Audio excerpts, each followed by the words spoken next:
జయశంకర్ భూపాలపల్లి జిల్లాలో ఎమ్మెల్యే గండ్ర వెంకటరమణారెడ్డి జాతీయ జెండా ఎగురవేశారు. ఎమ్మెల్సీ రాష్ట్ర రైతు బంధు సమితి అధ్యక్షులు పల్లా రాజేశ్వరరెడ్డి, జెడ్పీ చైర్మన్ జక్కు శ్రీహర్షిని, జిల్లా అధికారులు కలిసి తెలంగాణ అమరవీరులకు నివాళులర్పించారు.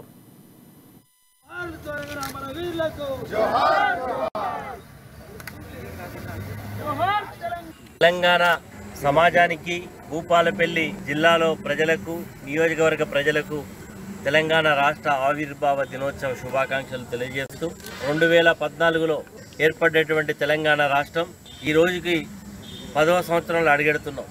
ఈ సందర్భంగా దశాబ్ద ఉత్సవాలను జరుపుకోవడానికి తెలంగాణ రాష్ట్ర ముఖ్యమంత్రి గౌరవనీయులైనటువంటి చంద్రశేఖరరావు గారు ఇప్పటికే కార్యక్రమాన్ని విడుదల చేయడం జరిగింది. నేటి నుంచి 22 రోజుల పాటు అనేక కార్యక్రమాలు ఈరోజు తెలంగాణ రాష్ట్ర వ్యాప్తంగా జరుపుకోవడానికి ఇప్పటికే జిల్లా యంత్రాంగం అంతా కూడా మరి సమాయత్తమైంది. ఈరోజు తెలంగాణ రాష్ట్రం కొరకు అన్ని వర్గాల ప్రజలు తెలంగాణ రాష్ట్ర సాధనే ఏకైక లక్ష్యమని పోరాటాల ద్వారా మరి అనేక ఉద్యమాలు చేసి కేంద్ర ప్రభుత్వం మీద ప్రజాస్వామ్యబద్ధంగా మరి ఆనాడు నిరసన కార్యక్రమాలు తెలియజేసి తెలంగాణ రాష్ట్రాన్ని సాధించుకోవడం జరిగింది.